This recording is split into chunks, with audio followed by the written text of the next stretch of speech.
Bom dia, né, gente? Hoje vai ser ciências. Aí o primeiro conteúdo é atmosférico, vai ser o conteúdo para resolver as questões lá da atividade 1. O atmosférico é formado por uma mistura de vários compostos químicos, como por exemplo, nitrogênio, N2, que ocupa, que compõe 78% da atmosfera, do ar atmosférico, o oxigênio, O2, que ocupa 21%, compõe 21% da atmosfera, o gás carbônico, CO2, o gás metano, CH4, o óxido nitroso, N2O, os gases nobres, que compõem menos de 1% da atmosfera, e são alguns deles o hélio, o criptônio, o xenônio, argônio e o neônio. Além do vapor de água, ou seja, a água evaporada, micróbios e impurezas. Então aqui está uma pequena tabelinha, né? Ó, nitrogênio, maior parte da atmosfera é composto, o ar atmosférico é composto do nitrogênio, 78%. Oxigênio, 21%, e todas as outras coisas, apenas 1%. O oxigênio, que ele compõe 21%, né, da nossa atmosfera, é um gás de extrema importância para nós seres vivos. Por exemplo, ele tem a função na respiração celular. O que é a respiração celular? É um processo realizado por vários organismos, responsável pela oxidação de moléculas e produção de energia.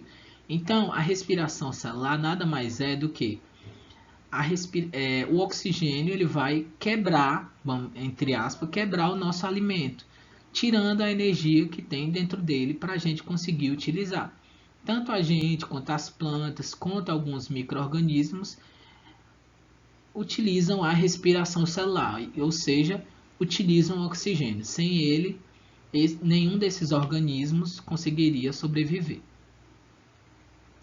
E na Terra, o oxigênio pode ser encontrado nas três esferas da vida, que são a atmosfera, que é a camada de ar, a esfera de ar, a hidrosfera, que é a camada de água, a esfera de água, e a litosfera, que é a esfera composta por todos os solos, os continentes, ilhas, essas coisas.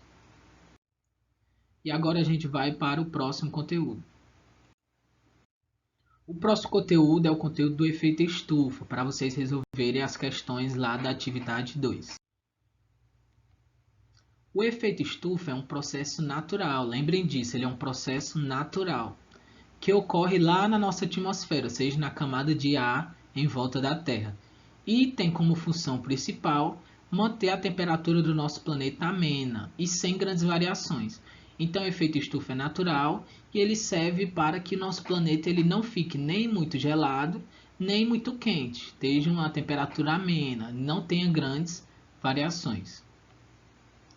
Porém, com o aumento exacerbado dos poluentes lançados na atmosfera, o efeito estufa aumenta, levando ao aquecimento global. Então, quanto mais o ser humano polui o ambiente, lançando gases poluentes na atmosfera, o efeito estufa vai aumentar mais. Então, ele não vai fazer com que o planeta se aqueça mais e causando o aquecimento global.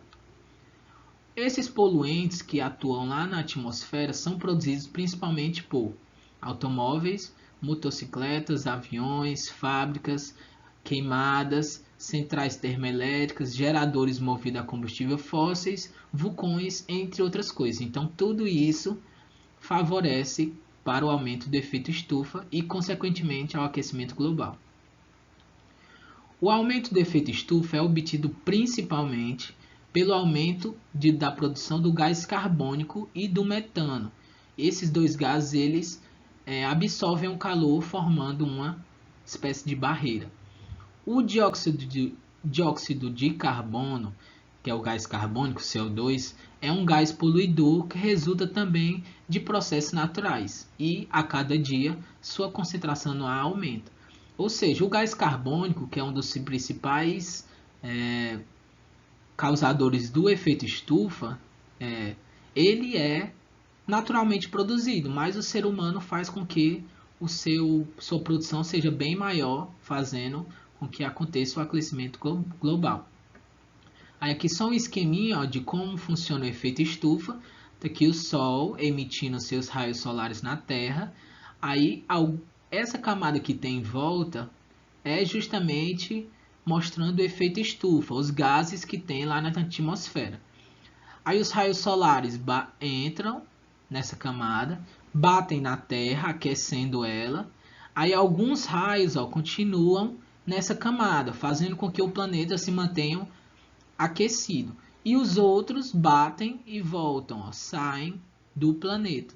Então, quando aumenta o efeito estufa, vai aumentar a quantidade de raios solares que ficam aqui na Terra, fazendo com que a temperatura do planeta, ela consequentemente aumente. E quando há queima incompleta de combustível nos carros, são liberados também os monóxidos de carbono, que esses são extremamente prejudiciais à nossa saúde. Ó. Eles se unem à hemoglobina, que é a célula que tem no nosso sangue, né? Por isso que nosso sangue é vermelho, por causa da hemoglobina, e provoca asfixia, então a gente não consegue respirar e pode causar até a morte. E é isso, muito obrigado pela atenção.